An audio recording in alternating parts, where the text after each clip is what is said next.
Police आलेत.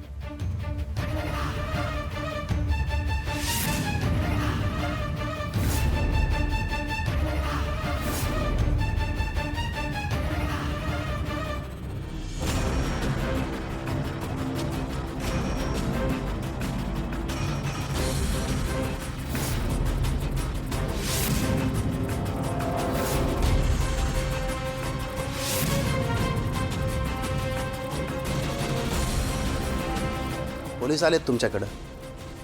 माझी complaint केली का काय तुम्ही?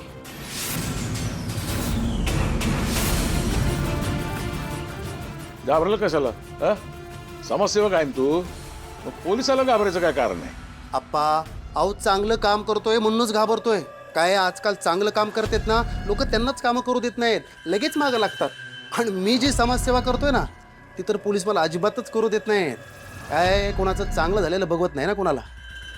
हरकत नाही, पण तुम्ही माझी टीप दिलीत ना, हरकत नाही. पण सर पे फकन कफन बांध के निकले है हम. बघतो कोण अडवतंय मला. नाही, ते गावात एका केस संदर्भात ते चौकशी करतात सगळ्यांची, ती चौकशी करायला आले असतील इकडं पण. अच्छा, नाही, तसं असेल तर मग ठीक आहे.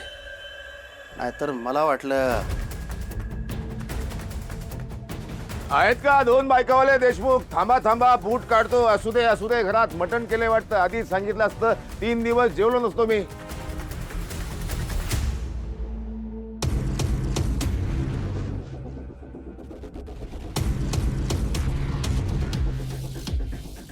हे सगळे कोण? हे दोस्त आहेत, दोस्त. ते दोस्त आहे. तू कोण आहे? मी टेलर सांगेल मी कोण आहे. ते मावस आत्याच्या मुलीचा धीर आहे तो. हां,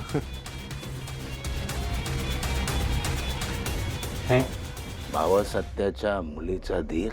होय, माझ्या मावस बहिणीच्या मुलीचा दीर. मावस सत्याच्या मुलीचा धीर म्हणजे मावस सत्याच्या मुलीचा धीर? हा? आपण कुठल्या बहिणीच्या? तुला नाही माहित? तू कधी असतो रे पाहुण्या रावळ्यांच्या कार्यक्रमात? हा? तुला माहित असायला.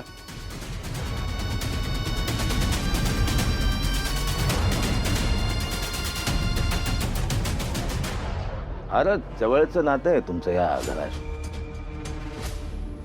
हे पण धीर आहेत का मग? नाही बोललो ना, दोस्त आहेत आपले ते. म्हणजे आम्ही आमच्या कोणाच्याही पाहुण्याकडे जाताना सगळ्याशी सोबतच जातो. आमचं ठरलंय पाहुणे येत जात राहतील, पण ही दोस्ती तुटायची नाही. बरं,